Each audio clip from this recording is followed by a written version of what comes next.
Hello everybody and welcome to our third instalment of Ups and Downs for Star Trek Prodigy Season 2.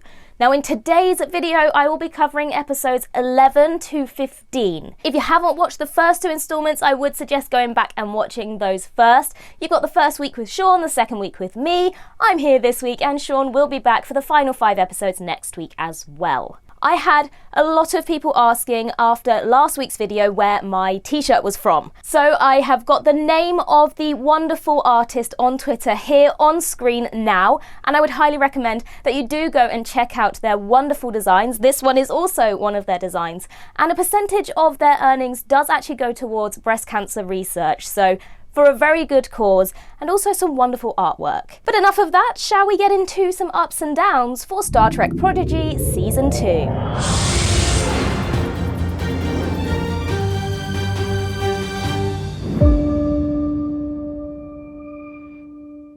So we start off with episode 11, Last Flight of the Protostar Part 1. The opening of this episode is amazing, taken up immediately for this opening montage, if you like. Chakotay basically going through the motions in his secluded life on this planet. This is such a moving sequence. The detail I love the most about this is the music that is playing over this scene is just a softer version of the music we hear in this season already and in season 1 whenever Janeway is talking about Chakotay, whenever Chakotay is seen in flashback scenes or recordings. So it's essentially Chakotay's theme tune, which I absolutely love. Take another up for this sequence for the attention to detail with regards to continuity. Because it was established in Voyager in the episode Unity that Chakotay is a vegetarian.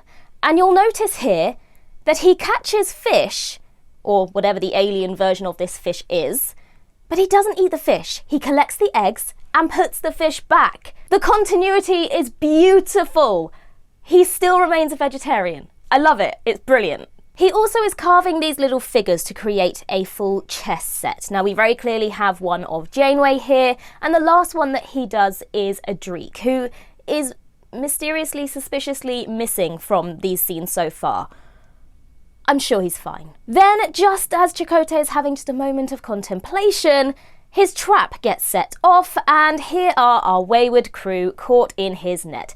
Taken up for that old chestnut, of course there's a net trap set up. There always is when you're deserted on some sort of island, right?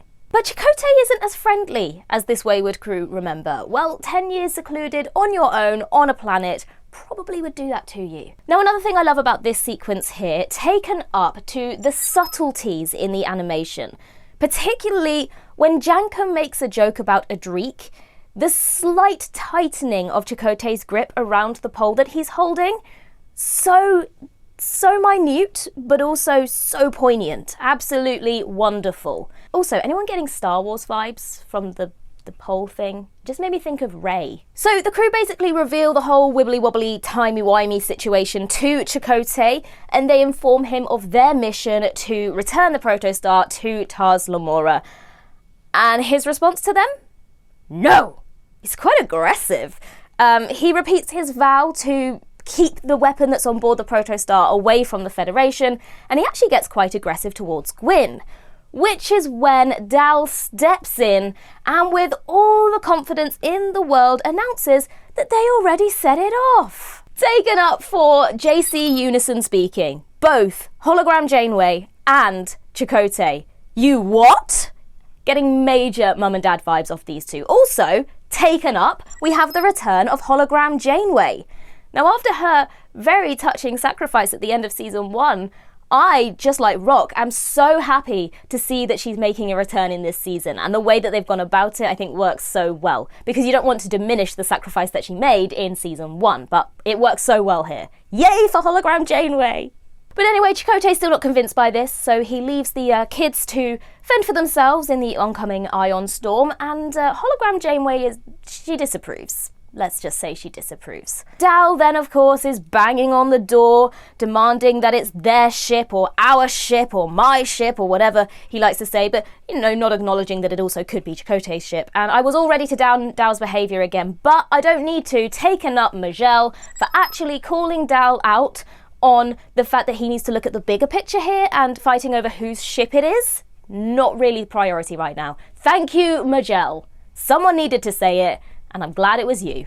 The storm does hit, the kids are outside, and hologram Janeway gives Chakotay a little bit of a guilt trip into letting them in, and eventually he does agree. So in they come to the Protostar, and it's not as clean and shiny and tidy as they remember. And this is when Chakotay reveals to them that they actually ejected the protocore and vented the warp drives. So this also was a little reminder of how the Protostar runs, and the fact that it actually has 2 warp cores and the protocore as well. Now, the reason that the Protostar actually does have 2 standard warp cores is because the proto drive needs such an immense amount of power to run. In fact, Aaron Waltke actually revealed to one of our writers that the 2nd warp core is used to power the Protostar containment field while in operation. So that's a fun little nugget of knowledge for you. He needs to conserve power.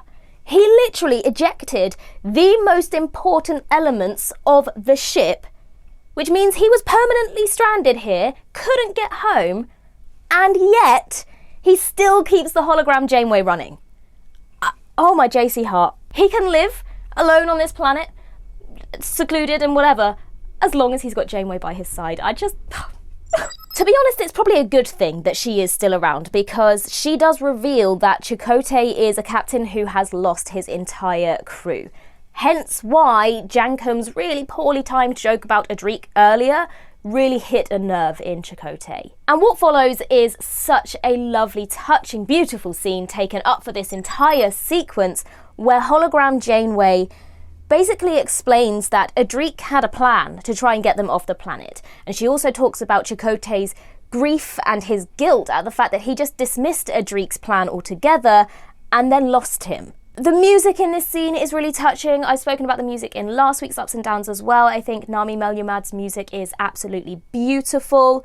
And you can really feel Chakotay's loss in this moment, especially when he sat looking at the photo of his crew. Also, taken up, hologram Janeway, literally a hologram, still has to have the detail of the coffee cup at all times, and I love it. So basically the crew determine that they need to fix a captain, and they get to work on trying to get Chakotay to regain his spirit. I was ready to give Dal the benefit of the doubt here, but I'm sorry I can't do it. Dal, take her down. Everyone's chipping in and helping, but of course, Dal still has this arrogant behaviour, like he's above everybody else. He got a taste of being the self-appointed captain, but now they are in the presence of an actual captain, who they should be respecting. How can you expect people to respect you as a captain if you can't even be bothered to respect an actual captain? A real-life trained captain right in front of you. If you want that respect, you've got to give it as well, Dal. I mean, come on. And now look what you've done. Look what you've done. You've wandered off and now you've touched something. Did no one ever tell you not to touch things that are sparking? Why would you do that? Why would you do that, Dal? Come on. So of course, now off go Gwyn and Chakotay and Murph and Jankum to find Dal in the oncoming storm. They're also in the Runaway, which is very nice. We saw a lot of that in season 1. But the Runaway is numbered 07, which is the same one that we saw in season 1. So this is the same Runaway, which is a nice little detail. So off they go, travelling to find Dal. Oh, and also there are creatures that feed on lightning, just crashing up through the ground. And once again, thank you, Jankum, taken up, for saying what we were all thinking. Out of all the planets to maroon yourself on, you picked this P-class nightmare. Couldn't have put it better myself. Really? This is where you chose to land? Really? So down they go, underground, into the tunnels, and some excellent piloting from Chakotay here, I must say. He gets a bad rap for always crashing shuttles, but he did some really good piloting here, and they didn't crash, so I think a little bit of redemption for Chakotay there. And then they do find Dal, and again what follows is one of the most heartbreaking but necessary scenes, I think, of this episode, and particularly with regards to Chakotay's grieving process and his journey. Taken up, we find Adric. It feels a bit wrong to be upping the demise of Adric, but the scene itself was so beautiful. I'm a little bit sad because I would have liked to have seen more of the character just because I liked him so much. But again, I think this scene was so powerful and so moving, and it gave Chakotay the closure that he needed to move on and accept that maybe it is safe to return home. Unfortunately, within that scene, I really hate to do it, but I do have to give a slight down, because we have a little bit of a continuity blunder here and it was just a little bit distracting. Chakotay removes Adrik's comm badge and then he kind of squeezes it, he delivers a lovely line. We cut back to a shot of the kids. Then we cut back to Adrik's body and his comm badge is back on the body. But we know later on that Chakotay brought that back to the Protostar, so he probably put it in his pocket. I can't imagine he would have put it back on the body, so it's just a slight continuity blunder there. I'm sorry, it was such a beautiful scene, I hate to do it, but it was a down. Now, some people took issue with Chakotay's attitude at the beginning of this episode, but quite honestly, I think it absolutely fits who he is, right? Remember, before he joined the crew of Voyager, he was in the Maquis. He was a Maquis captain, and he was driven by loss and by anger and by revenge, by grief. And it took meeting Kathryn Janeway to bring him back into Starfleet, to help him regain his spirit. I mean, he literally says in the episode's resolutions that she is his peace. So then when you think about that, the level of depth in the writing of Chakotay in this particular episode is absolutely phenomenal. You know, he's alone on this planet, again with his grief and with his guilt and having lost his entire crew, just as he lost his family before he joined the Maquis. That's what triggered him to join the Maquis. And so he again spiraled back into being that angry warrior that he described himself as in resolutions. And once again, in a roundabout way, it's still Kathryn who restores Chakotay's spirit and brings peace to him through these cadets who she has embodied with her philosophy, and she has shaped them into the cadets that they are. They are fully influenced by Kathryn Janeway. So in a roundabout way, it's still Kathryn who brings Chakotay back into the light. And this is why JC must be, okay? The level of detail here, taken up for all of that I just said. So of course, at the end of this episode, we do say a very touching farewell to Adrik in yet another beautifully moving scene. This episode is full of beautiful moving moments and scenes, and now they must sail. And that brings us to episode 12, Last Flight of the Protostar Part 2. So we open with Vice Admiral Janeway's log, and basically it's a recap of the events so far. The loom attacked the ship, Wesley Crusher sent the cadets through a time portal, yada yada yada. We all know that, we saw the episodes, but it was nice to just get a little recap of what had happened. And then her physical therapy session with the EMH is interrupted, and we get an on-screen interaction that many fans have been hoping and praying for a very long time. Take a whopper of an up for the return of Beverly Crusher. Now, this was very, very, very close to being my Latinum up this week. But the fact that it wasn't just tells you that something even bigger is yet to come in these ups and downs, and maybe even in next week's ups and downs as well. So keep your eyes peeled. Now, this was a really lovely scene that kind of reiterates Wesley's absence in Beverly's life, and also a really lovely talk about motherhood. Taken up here because I love the acknowledgement of the maternal figure that Janeway embodies and is, despite the fact that she doesn't actually have children of her own. She has always had this maternal element to her. We saw it on Voyager with Seven of Nine, with Naomi Wildman, and just in general the way that she was with her crew. Harry Kim, she felt very responsible for him in a motherly way. And then we've seen it again obviously with these cadets as well. I also feel like there is 100% a parental role thing happening here with Admiral Janeway and Captain Chakotay with regards to this group of kids. And I'm totally here for it. It absolutely is a thing, you know. These kids have not had that in their lives. They were kids and they were sent as slaves. And they've not had those parental figures before. And you very much can see that role being filled by Admiral Janeway and Captain Chakotay. So then we go back to Yesida, where Chakotay and the crew are working to get the Protostar sailing. Now, as I've mentioned many times at this point, Dow's attitude has really been bugging me up to this point in the episodes. So taken up, thank you Chakotay for finally giving him a bit of a hard time. A good old dose of tough loving, that is what Dow needs. Yes, sometimes he needs the praise, but actually I think what he really needs is the push and the hard loving, which I think is what Chakotay really gives him multiple times throughout this episode. Every Starfleet captain that we've met has a story about a mentor that they had at the academy who really pushed them. They all have a story like that to tell, and so I think Chakotay is going to be that for Dal. Now, of course, at first Dal really doesn't like this, and he will push back against the orders that he's given, but it's the first step we're really seeing in Dal's journey towards command, where we don't look at him and go, Dal, stop acting like a kid. If you really want this, you have to work for it, and you have a long way to go and a lot of learning to do here. So I'm really appreciating Chakotay's attitude towards him. Like I said, he's literally like that father figure. So in the next scene, we basically get this light explainer about how to power a warp core. Taken up because it is light.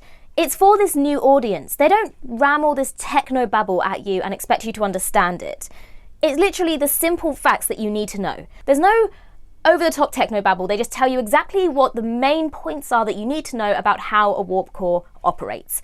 Deuterium is used to fuel the matter-antimatter reactions in warp cores. It's short, it's simple, but it's the information that is needed. And then later on, I'm skipping ahead slightly, but just while we're on the topic of that, take another up because later on we get a similar thing as an explanation for how the Bussard collectors work. Again, it's another example of Trek mechanics delivered to a new audience in a simplified way. Doesn't shy away from explaining what these mechanics are, but they're explained in such a way that everyone understands it. So there we go. There's 2 ups right there. So after we've had this little explanation about what they need to do, where they need to go, they're off to go and get some deuterium, we have this beautiful montage of the Protostar on Yesida as time passes. This time lapse happening.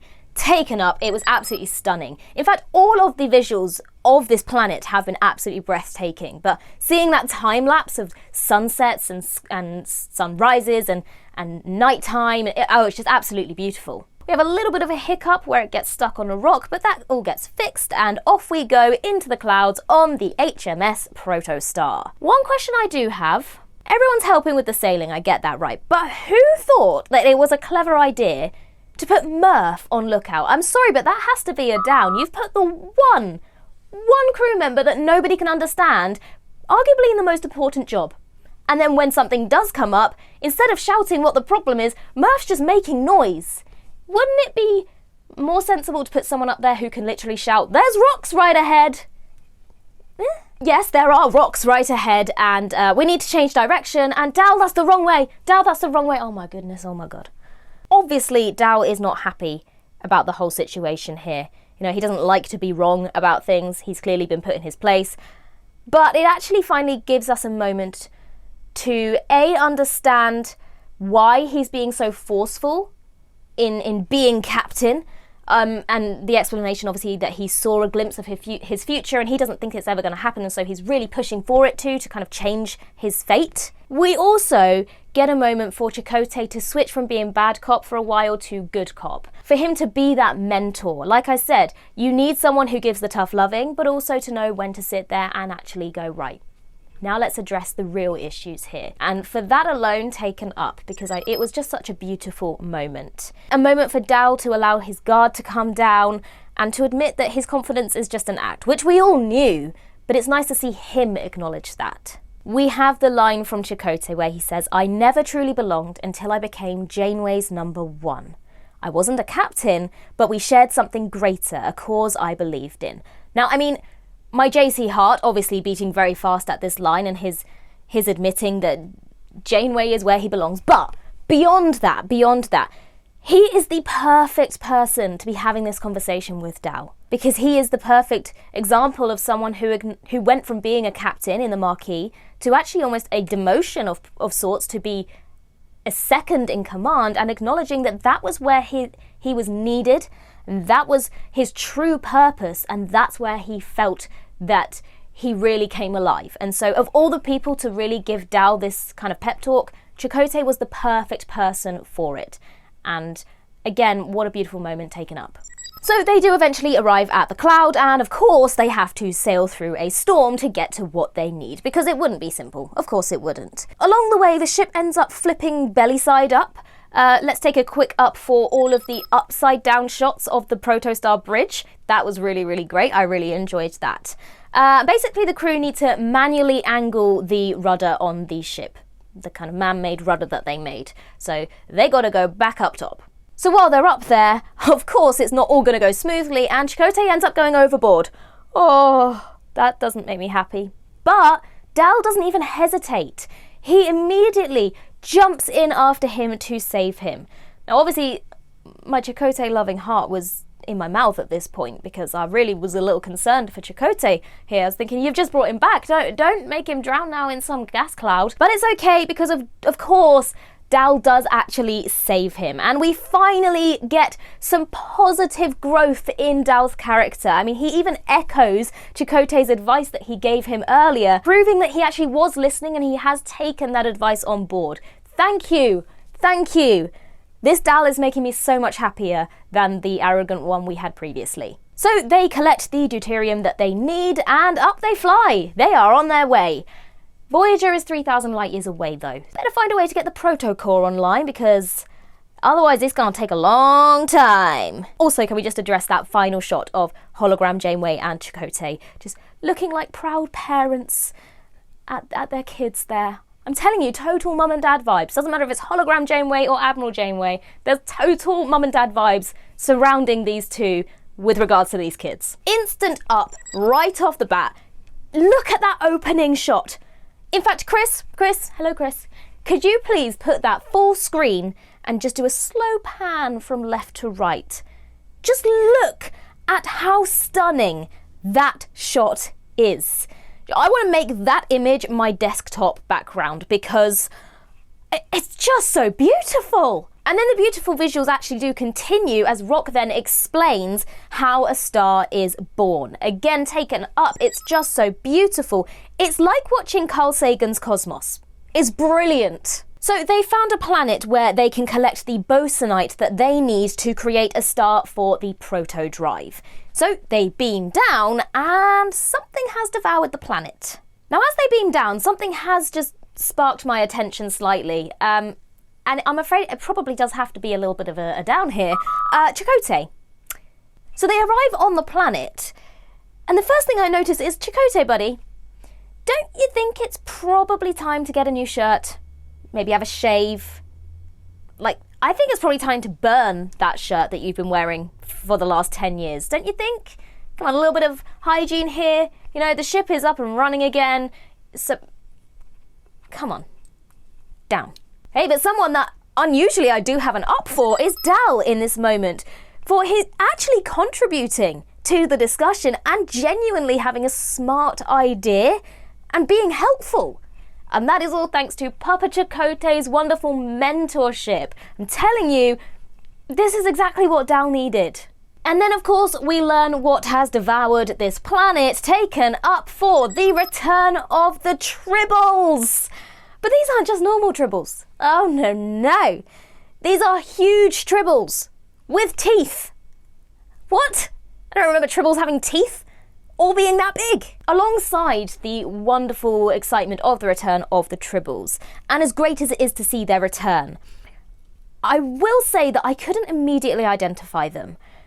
And for that, I do have to give a down, because I know obviously with animation it's slightly different with regards to textures and things, but they don't look as fluffy as I would expect a Tribble to look. In fact, when I first saw them, I thought they were more like rock talk, that kind of a rocky texture. The instant euphoria of recognizing the Tribbles wasn't quite there until someone said, they're Tribbles. And I went, oh, okay, yeah, they're Tribbles. But I didn't immediately get that recognition because of the style. But it's a minor down.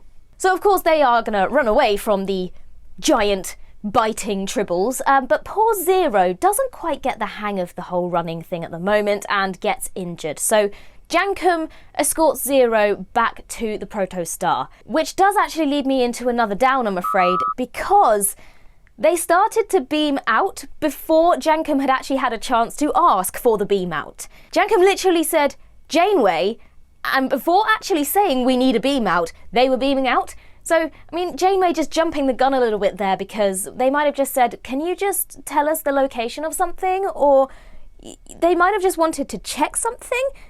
But the assumption that it was a beam out they wanted, I mean, I would have just liked for Jankum to have been able to finish the sentence, finish the actual question, before beaming out. Again, minor down. Now, of course, if we are going to have the return of the Tribbles, then it absolutely makes total sense that we also get the return of their sworn enemies, the Klingons, taken up. Right on cue, here he is. We have a Klingon scientist who is working to slow the reproduction rate of the Tribbles. But things obviously haven't really gone to plan, and this is the outcome. Biting giant Tribbles. Well, lucky for you, buddy, because of all the people to land on your doorstep, here's Roktok, right? And she, conveniently, figured out how to slow the reproduction of Tribbles back in episode 1 of this season. Everyone remember that? What are the chances? So that's all hunky-dory, we can fix that problem, but the bosunite that they actually came down for is at the centre of the Tribble nest. Of course it is. Again, why would this be easy? That's okay though. It's a problem-tunity. Taken up. What a word. I love it when Star Trek just creates a great word that people can use in everyday life. A problem-tunity. Love it. You're so smart, Rock. So smart. Oh, maybe you're not so smart, because did you really just put the tissue you just sneezed into onto that experiment, adding your DNA to it? Yes, you did. Yeah, you did. I'm sure it'll be fine. So we go back to the Protostar, and poor Zero is kind of facing the inevitable demise of their body. We knew it was coming as soon as they left the planet. And Jankum, bless him, taken up Jankum. I'm really loving Jankum this season. He's really trying his best to be a comfort. But as he admits, Tellarites don't really have the best bedside manner. But the fact that you're even trying just shows your growth as a character as well, Jankum. And I absolutely loved that moment between them. So we go back to the planet and we have this lovely moment of kind of reflection between Gwyn and Majel, who's kind of feeling a little bit uncertain of her role in this group, of her purpose here. And then they hear a big loud crash down below. It's an, oh my god, how cute, it's a Bribble! Taken up! It's so cute! I mean, Bribble gives me major Puss in Boots vibes. Does anyone else get those vibes? Like, you know, when he goes all cute and then attacks. But it's just so cute! I mean, Rock sees it as a mistake, but we all love it, so you know what, it's okay, Rock. At least he didn't create an even more destructive Tribble, you know? It could be worse. So off they go and lure out the Tribbles so they can get their bosunite. Now, I'm really sorry, I really am. I tried to ignore it for as long as I possibly could, but I just can't do it. Folks, I'm afraid this episode does lead me to give my first Trellium down. This episode needed to come with a tripophobia warning, man. I really enjoyed this episode, and despite the fact that it really is a great story, I actually couldn't enjoy it to the full. I actually had to watch some of it through my fingers because the holes in this episode were giving me the heebie-jeebies, and I really, really couldn't deal with it, and it took a little bit of the enjoyment out of the experience. So for the last part of this episode, I'm not going to lie, I did watch the majority of it through my fingers, but they do get the bosunite. Then there's not enough food and the Tribbles actually turn around and start attacking, and they're surrounded. What are they going to do? And then it's Bribble to the rescue. Taken up, Bribble. And then there's this lovely moment of victory, complete with a rendition of the Klingon victory song making its return. The Tribbles start to shrink down, and the Protostar drive is back online. Who's ready for that JC reunion now? Because I am. So that does lead us nicely into episode 14, Cracked Mirror. So we open with the Protostar heading towards Voyager. What I find quite funny is now that Bribble is on board and is Rock's kind of new pet, it would seem that Murph may be a little bit jealous. Taken up for that moment where Murph basically growls at Bribble like, get off, Rock's mine. I thought it was funny. Just love Murph. Then they drop out of Proto-Warp. Gwyn has a funny turn, but she says she's okay, so I'm sure it's nothing. I'm sure she's absolutely fine. And there's Voyager right in front of them. Now, there is a slight continuity blunder here because the Bussard collectors on Voyager in the first shot are black, almost like they're not on. Then in the very next shot, they're red and they are on, and it just feels like a little bit of incomplete graphics there. I'm not going to down it. It didn't bother me too much, but I think there is a slight continuity error just there. So then Chakotay walks onto the bridge and he's finally decided to put some fresh clothes on. But we all know why he's freshened up. I mean, even Dal has noticed this, right? Even Dal ships it. He literally says, look like someone's ready to be called to the Admiral's ready room. Thank you, Dal, taken up. We were all thinking it. And then the time has come, the moment my JC heart has been waiting for. They beam aboard Voyager. They're greeted by the Doctor. Here comes the Admiral. And it's Jellicoe? And Catherine's dead? What? You know, the thing is, I can't even be mad at this bait and switch because it absolutely got me. I have to up it. I totally did not see it coming. I was on the edge of my seat, really waiting for this reunion, and they absolutely got me. So basically turns out that either this crew are suffering a shared psychosis, or they are in an alternate reality, one where instead of they going through the wormhole, it was Janeway, Tysus, and Councillor Noam, and they actually died. So they head to sickbay to meet the Doctor, but when they step out of the turbo lift, minus Rock and Zero who are going to meet them there, the corridors look very dark and dank, and this deck looks a little bit abandoned, not gonna lie. So they enter a dark sickbay, and who do they find? O'Connor! Hello, buddy! Taken up for his return. I was not expecting to see him return in Prodigy, not gonna lie, but it was a lovely surprise, and of all the episodes to see him back in, this one totally made sense. Meanwhile, Rock and Zero, they took a separate turbo lift, and the doors open, and they are faced with a crew of Enterprisians under the command of Captain Tuvix. Taken up for that. That is the most bizarre, strange combination, but also something I kind of want to see. But back with the rest of the Protostar crew, they determined that by jumping to proto-warp, they have punched a hole through reality and caused an interphasic rift to pass through Voyager. Taken up for that beautiful visual of that rift splintering through Voyager.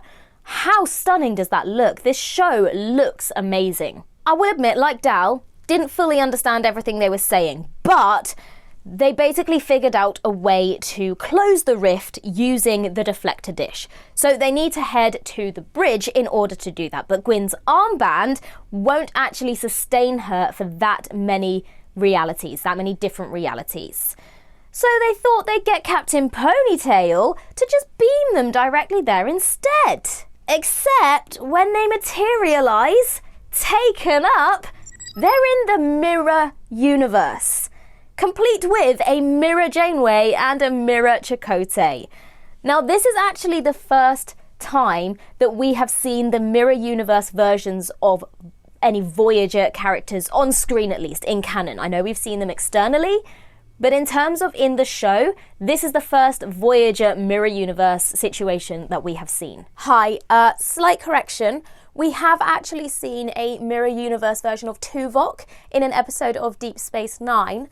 May or may not have got to that episode in my watching of Deep Space Nine yet, so thanks for ruining that for me, Chris.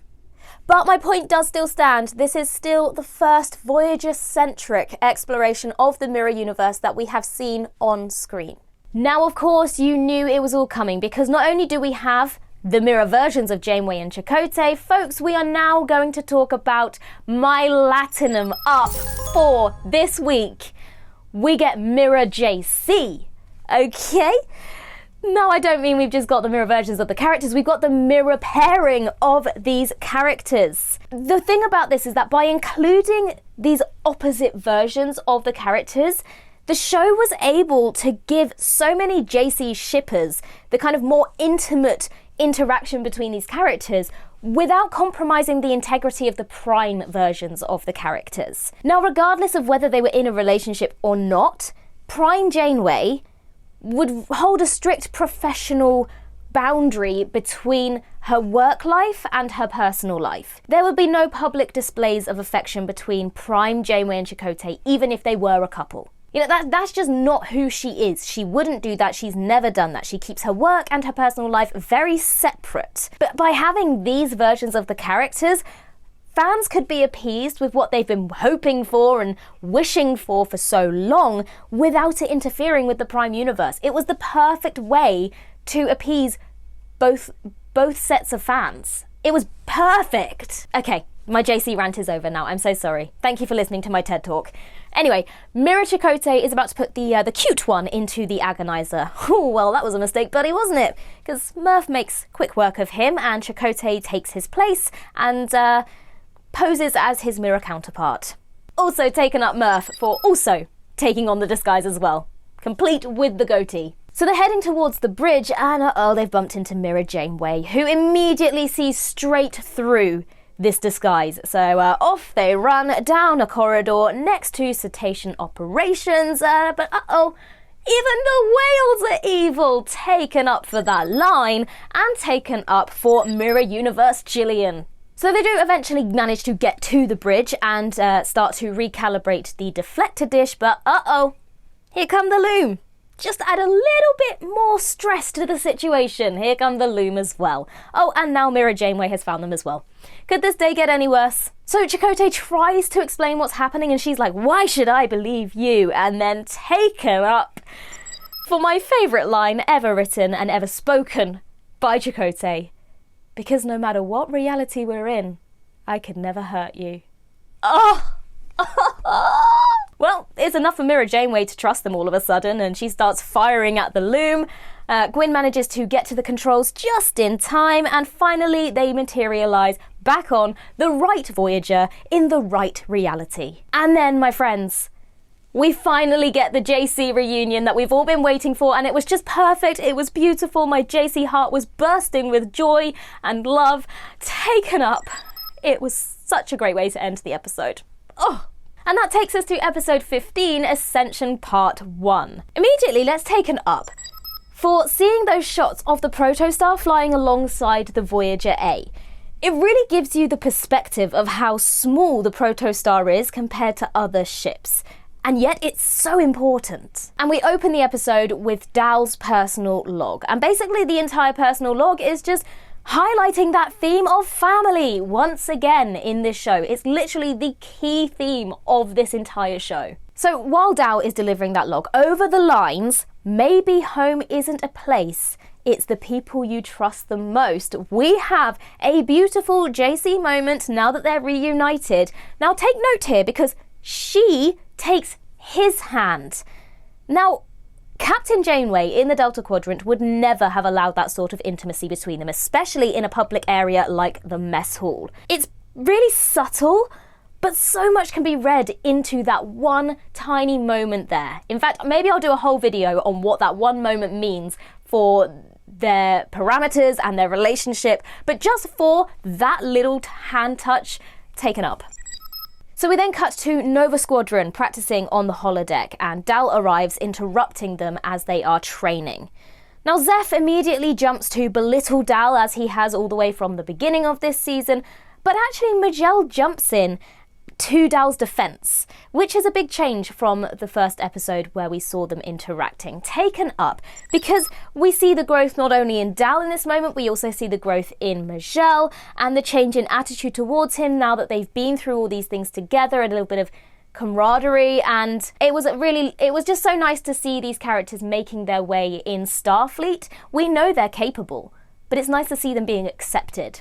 So in sickbay, the Doctor confirms that Zero's body is failing, but he also offers a possible solution in the creation of a new body, a new form to be created so that Zero can still experience all their senses, but in a functioning body. Now taken up because Zero wants Jankum to oversee this project. Stuff all of those scientists over at Daystrom. I want my friend Jankum here to oversee this project. I just love the trust and the connection that we've seen build between these characters. It's a kind of an odd pairing, and we haven't seen much of that pairing really. And it's a very strange friendship, but I'm really loving it. I'm really loving it. Although we have seen Jankum's kind of favour for percussive maintenance. Are you sure, Zero? Are you absolutely sure that you want Jankum's expertise here? Are you sure that's the approach you want in creating a body for you? You are? Well, okay, fine. Don't come crying to me. All I'm saying. So then we also have this lovely scene between Janeway and Chakotay in her ready room as they kind of reminisce about their last day on Voyager, on the original Voyager, and the lengths that both of them have gone to in order to return home. You know, Janeway literally altering the timelines back in Endgame, and Chakotay altering timelines here. It was a lovely kind of moment of recognition of just the lengths they've gone to get back to home. What I will say with regards to this moment here, my JC heart has got to give it down here, because if there was ever a moment for just a little bit more intimacy between these characters, this was it. Now, I'm not saying they needed to full-on kiss or anything, but just the touching of foreheads, taking his hand, an arm around her waist, just something here would have been perfect, just to push that JC relationship into canon just slightly more. But at the same time, I really do appreciate what we were given in regards to JC. So we then get the briefing from Admiral Jellicoe. I wonder why Janeway and Chakotay were delayed going to that meeting. Who knows? So Jellicoe basically orders them to scrap their plans, bring the Protostar back to Earth, and let them deal with it. You're off the case. Leave it alone, you're too close to this now. Commander Tysis and Chakotay, though, surprisingly are in agreement with Jellicoe. I mean, Janeway's all ready to rebel again. She likes to break the rules, but actually I think at this point they're like, do you know what? I think maybe we should listen this time. Out of all the Protostar crew, taken up Dal's growth yet again, Dal is the one in support of this plan, who suggests that maybe actually we should hand over to the professionals this time. You know, earlier in the season he was the first one to jump and say, let's rebel, let's do our own thing, let's go on our own little renegade mission. Look at that character growth, and look, it just took having the right mentor to shape Dal into being a much more likeable character and a much more sensible character. So during that conversation, Gwyn gets called to the bridge and they receive a transmission from Iltheron, who is the diviner, her father, and he warns them that Ascension has basically taken control of Solum and has developed all sorts of technology and weaponry that she shouldn't have any knowledge of. Taken up here for Iltheron's character. I absolutely love this version of the diviner. I'm really loving seeing this kind of much softer version of the character. I think John Noble does a fantastic job voicing this character. So then Ascension shows up, not so great, captures Iltheron and sends Voyager a little gift. Anyone else getting massive Shrike vibes from Picard when this ship emerged? Nope, just me. So Rev 1 starts to drain Voyager's power and hammer the Protostar with torpedoes, and Chakotay volunteers to handle the Protostar while Janeway keeps her focus on the Voyager A. And Gwyn then assembles the Protostar crew and they head towards their ship. Now what I really like about this moment here, taken up, because although the Protostar crew are all together and they are all gathered, they actually go where they're needed most rather than just going, well, I want to go on my ship.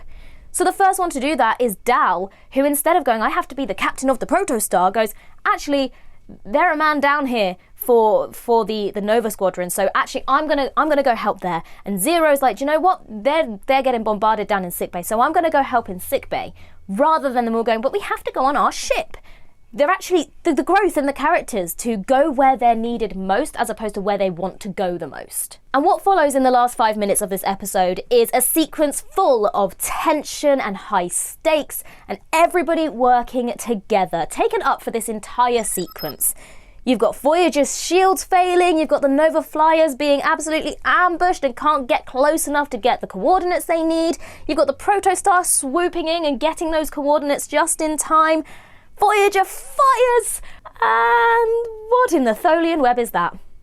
Basically, at the end of this episode, they are all sitting ducks. And, just to make matters even worse, Ascension has Wesley Crusher. That would explain a lot, but also very concerning. And you'll have to wait till next week to see what happens. My friends, will you please join me in cetacean observations?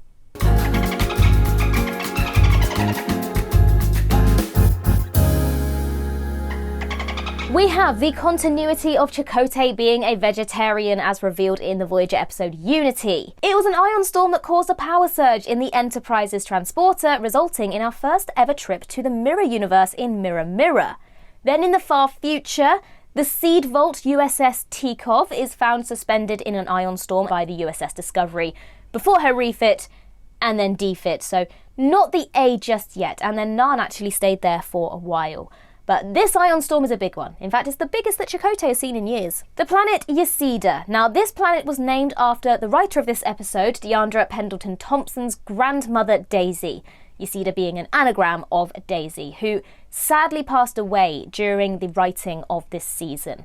And Daisy was a big fan of the original series, so this was just a lovely way for Deandra to honour her grandmother, and I think that was lovely. We have Chakotay's kind of play on words here with the needs of the many outweigh the comforts of the few, obviously a play on the famous line from Spock in Star Trek II: The Wrath of Khan, the needs of the many outweigh the needs of a few. Chakotay's hat, as revealed by Aaron Waltke, this is Chakotay's father, Kolopak's expedition hat, as seen in flashbacks to Chakotay's childhood in the Voyager episode Tattoo. Then we have the photo of Chakotay's crew.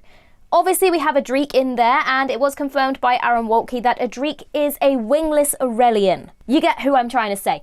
These are a species who were introduced in the animated series episode Yesteryear with the character Alik. Now what's interesting about this character is in the novelization of that episode, Alik's first name was Loom. It's like a double Easter egg. Also amongst those crew members we have a Xindi Arboreal.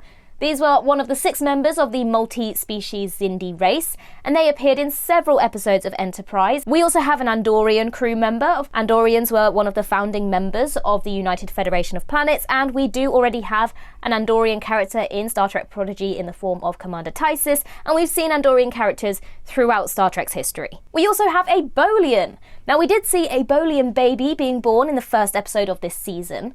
Their species first appeared in the Next Generation episode Conspiracy, and they've appeared in nearly every Star Trek show since then. Notable Bolian characters include Chell, who was an ex-Maquis turned Voyager crew member, and also Mott, who was the barber on the Enterprise D. We also have an Idosian crew member. Now that's another species that we've only ever seen in animated form, most notably Lieutenant Arix in the animated series. Then we have the USS Protostar's dedication plaque. Now, as is tradition, the names on this plaque are all the writers, producers, and various other crew members who made Star Trek Prodigy happen. So some of the names included are Kevin and Dan Hageman, Aaron Waltke, Aaron McNamara, Patrick Krebs, Jennifer Muro, Nami Meliamad, and many, many more. I'm not going to list them all. The quote on the plaque, "It is not in the stars that hold our destiny, but in ourselves." This is a variation of a famous Shakespearean quote from the play Julius Caesar. But what a fitting quote this is for a ship that's powered by a star. I mean, there are so many deep readings of this, but fundamentally, regardless of the star that is fueling the ship that goes into the far reaches of the galaxy, it is still those on board who hold the power to create new paths and new alliances. Also, a variation of this quote was delivered by Garak in the Deep Space Nine episode The Die Is Cast. We have mention of a Class P planet. Now, according to Jeffrey Mandel's Star Trek star charts, a Class P planet is habitable, though covered by 80% ice. Now, the Breen homeworld is suspected to be a Class P planet. Unfortunately, though, we didn't actually get confirmation of that in Star Trek Discovery's 5th and final season. We have Chakotay saying that my crew went down with the ship instead of me. Now, this obviously breaks one of Janeway's 3 rules of being a Starfleet captain: go down with the ship. So, of course, Chakotay is going to feel like a bit of a failure for breaking one of her rules. And then the very last shot of episode 11 mirrors the shot of Chakotay's crew sculptures earlier in the episode. And it basically symbolises that Chakotay has adopted a new crew as Adric sails away. And you know what? That one deserves an up. We have Janeway's physical therapy with the EMH. Now, we see in Voyager episodes such as Scientific Method that the EMH has always pestered Janeway about taking care of herself, and also her aversion to seeking medical assistance unless absolutely necessary. We, of course, have Beverly Crusher. And Noam does mention that she's hard to track down these days, which, as we now know, is because of her efforts to protect Jack. Within that phone call, we have mention of the Shinzon incident. Now, Admiral Janeway did have a brief cameo in Star Trek Nemesis, in which she sent Picard and the Enterprise E to Romulus to meet their new Praetor, Shinzon. And we all know how that ended. We obviously have John Luke name dropped, and it's also mentioned that he's busy with the Romulan evacuation, which are the events that heavily feature in Star Trek Picard Season 1. We have the phrase "take us out," which is famously said by James T. Kirk, and then we have the Archimedes quote, "Give me a place to stand and a lever long enough and I will move the world." Archimedes was actually honoured with the USS Archimedes and Obena class seen in Lower Decks. They basically look like an Excelsior class with Sovereign-style nacelles, like the ones that you see on the Voyager A. Now, the last HMS ship that we saw was the HMS Bounty, which was last seen in Picard Season 3's episode Bounty, and it was originally from Star Trek IV, The Voyage Home, which was obviously a nod to the mutiny of the original HMS Bounty. Now, the title of this two-parter, Last Flight of the Protostar, and the concept of turning the starship into a boat was actually inspired by the movie The Last Flight of Noah's Ark, which saw a crashed plane turned into a boat to escape a desert island. And what's very interesting about this movie is that it starred Genevieve Bujold, who was originally cast to play Captain Janeway before passing over to Kate Mulgrew. We have Gwyn saying aye aye sir to Captain Chakotay. Now, we all know how Burnham and Riker, I mean, he was the first, let's not forget, we know how they feel about two eyes. We're not pirates, but actually in this instance, it's appropriate because they're in a sailing situation. We have Chakotay talking about losing his father, his heritage, and his home. Now, his home planet, Tribble, was on the Cardassian border, and his father was killed trying to defend their colony during the Cardassian takeover. And this is what led him to resign from Starfleet and join the Maquis. The title, A Tribble Called Quest, is actually a funny play on the name of the hip-hop group A Tribe Called Tribble, and this was a fun nod from the writer Keith Sweet to the artists who have inspired him. We obviously have a Tribble. So they are the fluffy creatures known for their cooing noises that they make when they're petted, the amount they consume, and also for their rapid rates of reproduction. Now, they were first introduced in the episode The Trouble with Tribbles, and obviously they were revisited in the Deep Space Nine episode Trials and Tribulations when they went back to that same moment. We have the line, a Tribble outbreak once brought the Klingon Empire to its knees. Famously, Klingons and Tribbles are sworn enemies. And in Trials and Tribulations, Worf describes the Great Tribble Hunt that took place after the events of The Trouble with Tribbles. We have pattern or transport enhancers, which are used to boost the signal for the transporters. Now, they're usually placed in a triangle around the target. They first appeared in the Next Generation episode Power Play, and they've been used in various other Trek shows, including Voyager in the episode Friendship 1 and Counterpoint. We obviously have a Klingon, and the Klingon is holding a Klingon disruptor. Then we have a decloaking Klingon bird of prey. Now, these are probably the most recognisable / famous Klingon ships, and the most famous is, of course, the Bounty as featured in The Voyage Home. Inside the bird of prey, we have the Klingon emblem, we have that typical red and yellow Klingon computer display, and we also have a Klingon geneticist. Now, Klingon geneticists experimenting with modified human DNA from the eugenics war is what led to the outbreak of the Klingon augment virus as seen in Enterprise. We have Chancellor Martok mentioned. Now, Martok was a Klingon warrior who played a vital role within the Dominion War. Now, we met the real Martok in the Deep Space Nine episode In Purgatory's Shadow, as opposed to a changeling copy in The Way of the Warrior and Apocalypse Rising. And then he was appointed as Chancellor in the Deep Space Nine finale, What You Leave Behind. There's mention of Rock once fixing a core breach and entirely rebuilding hologram Janeway's Matrix in 10 minutes. This is, of course, referring to the events in Season 1 episode Time Amok, when Rock was stuck in the slowest time phase and first developed her passion and skill for science. We have reference to a bioregenerative field, which is an energy field used to accelerate cell growth as seen in the Deep Space Nine episode A Man Alone. Quadrotriticale grain. The transporting of this grain to Sherman's planet and the subsequent poisoning of it by the Klingons in The Trouble with Tribbles was only actually discovered after the Tribbles had got into the supply and then died. So here they've taken influence from that moment and once again laced the grain, but this time to pass along a serum as opposed to trying to kill them. We have the Klingon victory song making a return as heard in the Next Generation episode Birthright. And we have Chakotay saying, let's set a course for home, which is obviously an echoing of Janeway's famous line from both the Voyager pilot and the Voyager finale. We have Holo Janeway saying that she's more of a dog person. Now, we know from the pilot episode of Voyager that Janeway had a dog called Molly, and we have seen that photo in Admiral Janeway's ready room. The Doctor asks if they've passed through any tachyon storms. This is what happened in the Season 1 episode Time Amok, which caused the ship to fracture into different time phases. We obviously have the return of O'Connor, Thadian O'Connor. Basically, he's the Han Solo of Star Trek. He was first introduced in the Next Generation episode The Outrageous O'Connor, and he appeared in Season 1 of Prodigy as well, where he helped the crew escape capture but then also quickly ditched them. We have a Voyager hyperspray. We have the Enterpriseians, who we saw in Season 1 episode All the World's a Stage. We have original series sound effects. in a jar, there is an orchid. This is the orchid from the Voyager episode Tuvix, which was responsible for merging Tuvok and Neelix into Tuvix. Of course, we have mention of Captain Tuvix.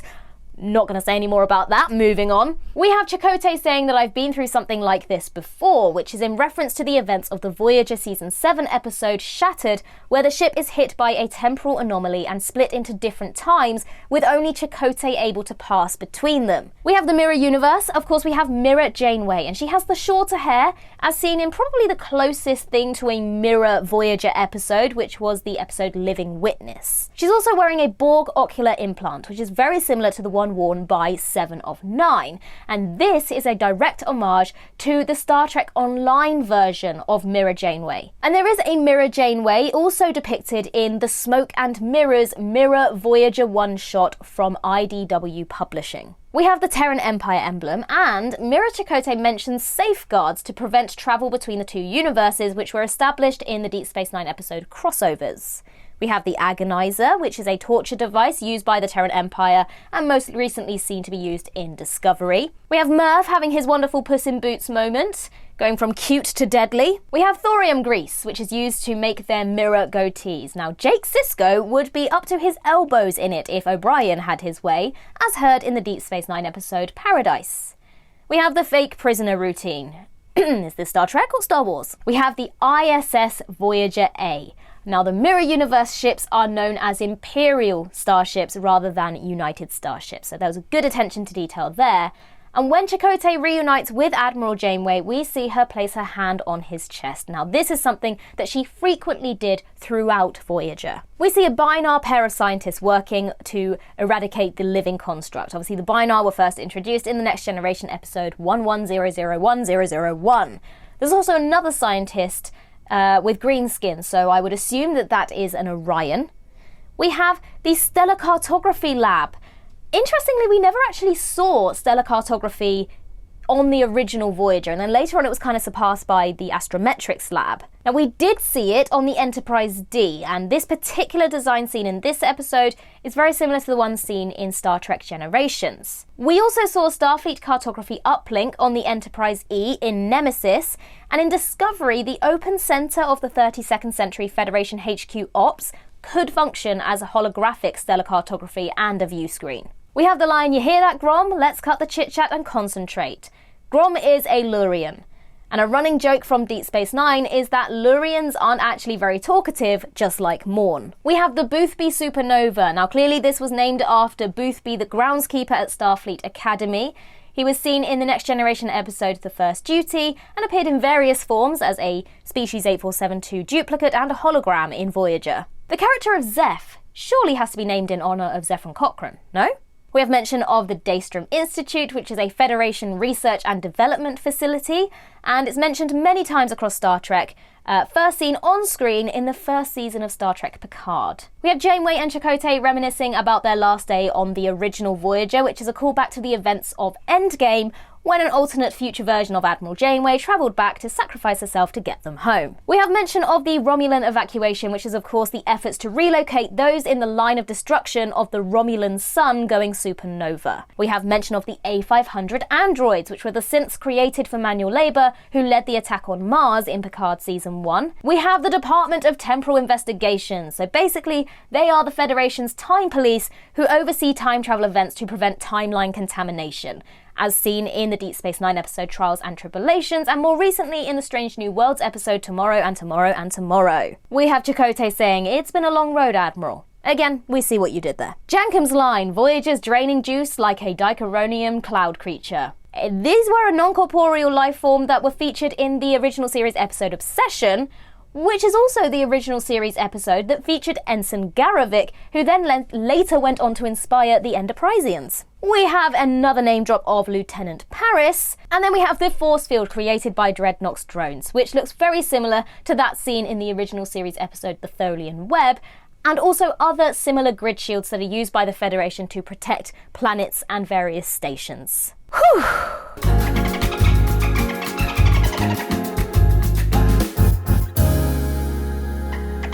And that concludes my run of ups and downs for Star Trek Prodigy Season 2. Thank you so much for joining me on this very stressful but enjoyable journey. You've got Sean back next week. Let's show him some love. And please, please keep watching Star Trek Prodigy. We want a Season 3.